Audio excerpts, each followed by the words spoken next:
3 months later. And you know what? Le'Veon Bell, I am on yo ass! Said, wait a minute. Wait a minute. Wait, first of all, you're not gonna speed past that like you didn't just say what you just said.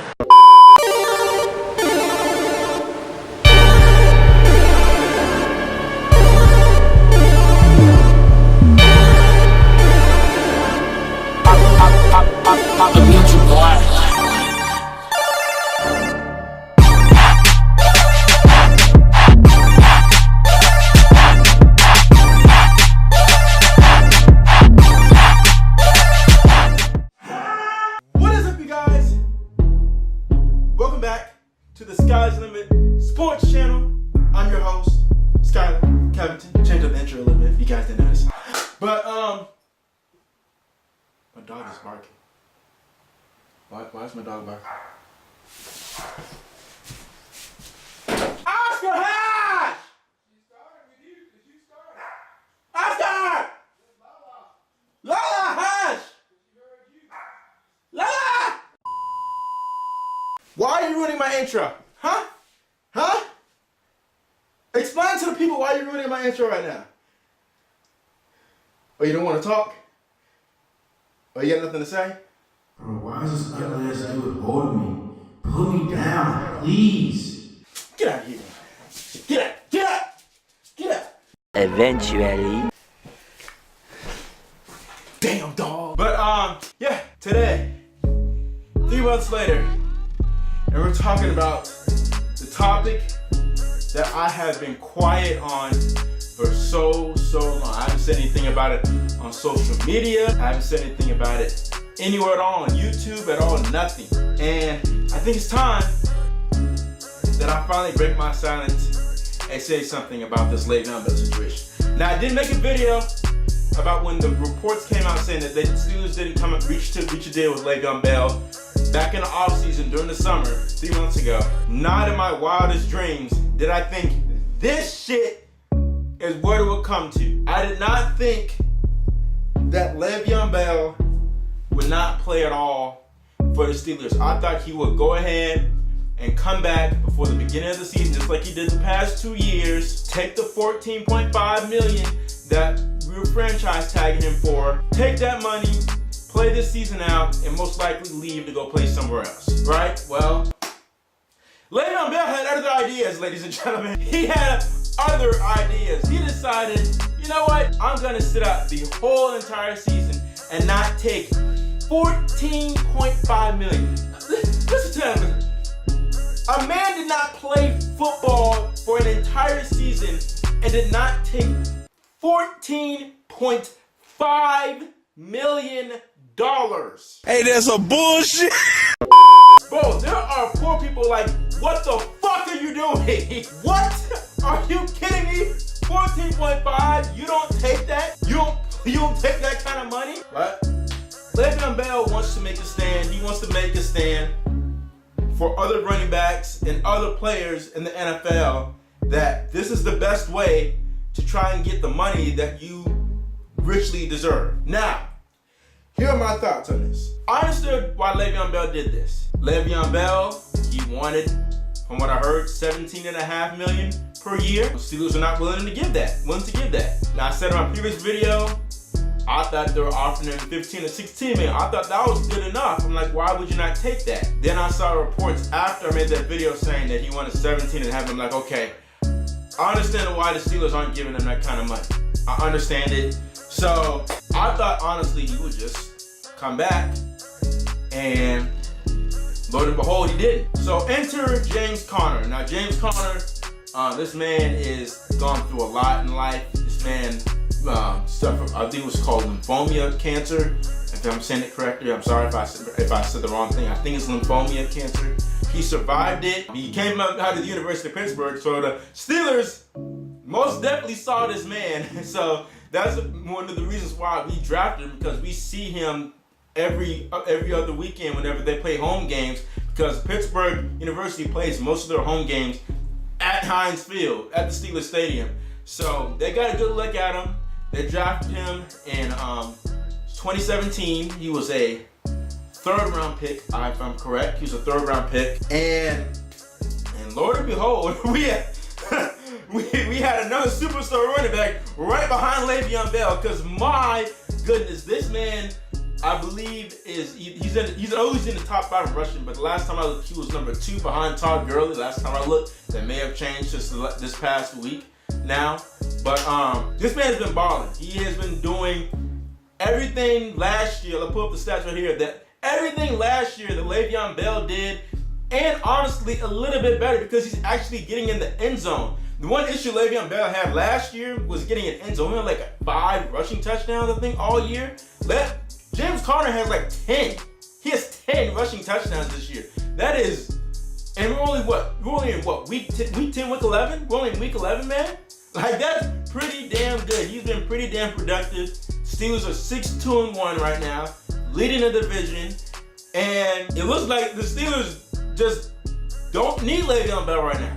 Now, obviously, Le'Veon Bell is an upgrade from James Conner. James Conner is still not quite the pass catcher that Le'Veon Bell is. He's still not quite the runner that Le'Veon Bell is, because Le'Veon Bell's vision is the best I've probably ever seen, like in my lifetime. I'm sure people will say Barry Sanders is the greatest they've ever seen, but for my lifetime, Le'Veon Bell is the best running back I've ever seen. Like I haven't seen anything any better. Who has this vision? I mean, he can literally stop in the middle of a play and then just accelerate just like that. It's just amazing to see. But my overall thoughts on this is Le'Veon Bell.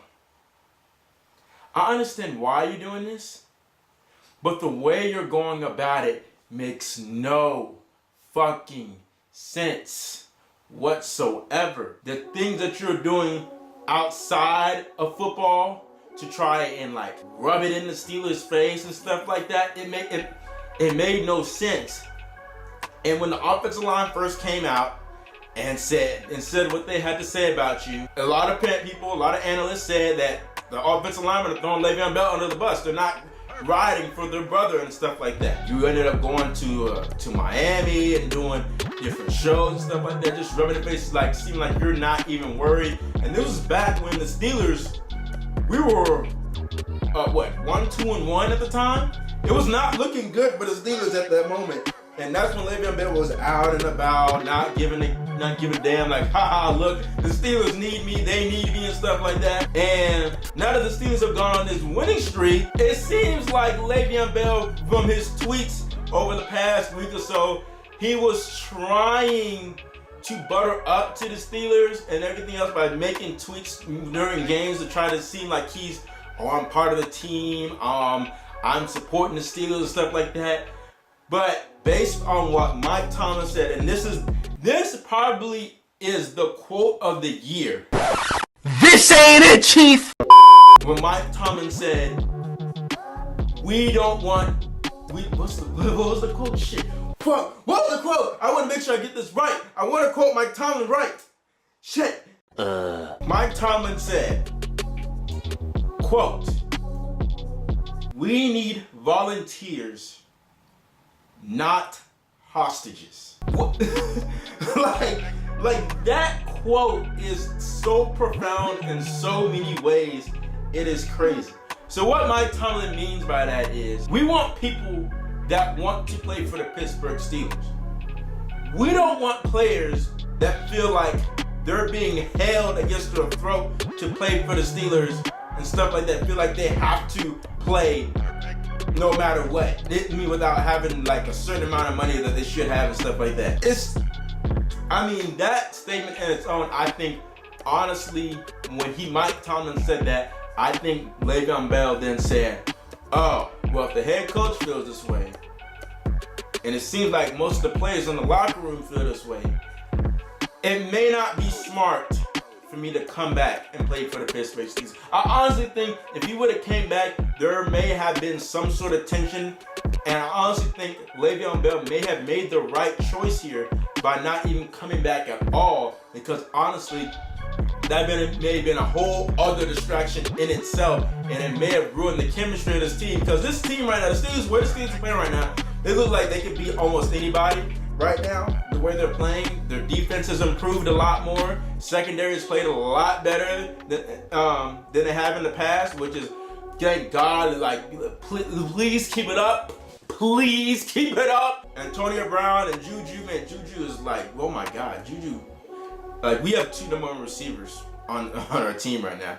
Then Vance McDonald, I mean, just stiff arm and running over people like crazy. The way the Steelers are clicking right now, I just don't think Le'Veon Bell coming into this situation honestly helps us. Honestly, I think it can honestly hurt us because we have to integrate him into the system, and integrating someone into the system can take time. And honestly, at this point of the season, we don't have time to try and integrate a player like that into a system literally 6 to 7 weeks out from the postseason. We don't have time for that. Like, we just don't. And ruining chemistry like that, it's just not good for a football team, and especially for a football team that feels some type of way about the other player that is coming in. So those are my thoughts on this whole Le'Veon Bell situation. Yeah, I'm back at the cribbo. I got the whole setup. I got the green screen up and everything else. Like I said, final thoughts. Le'Veon Bell, I know you're probably gone. Wherever you go, I hope you have a good career there. But I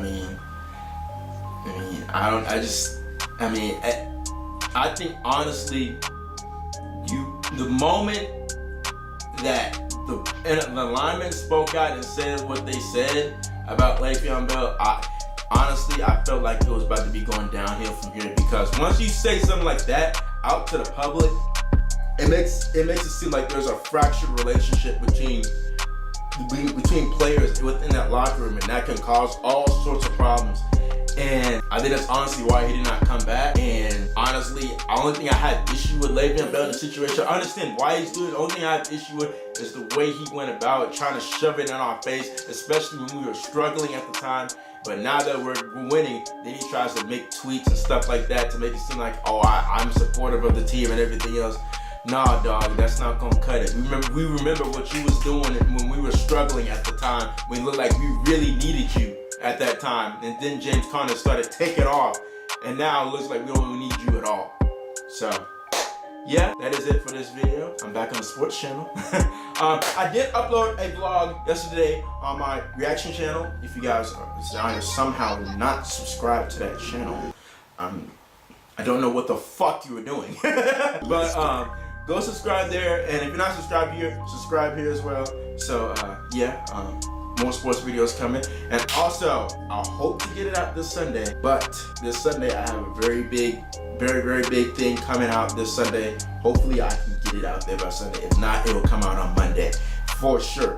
But I would say leave an reaction request, but this is not the reaction channel. So yeah. Anyway, guys, like this video up. Y'all appreciate that. Subscribe if you are new. We are out. Peace. Forever. Oh my God. When I'm riding through your hood, east side, be with me. So the pole at his chromosome, meet with me. Hey, on that bitch, 223, she pretty. Up on some rock, I'm a lot too lit. When I slide through your hood, east side, be with me. So the pole at his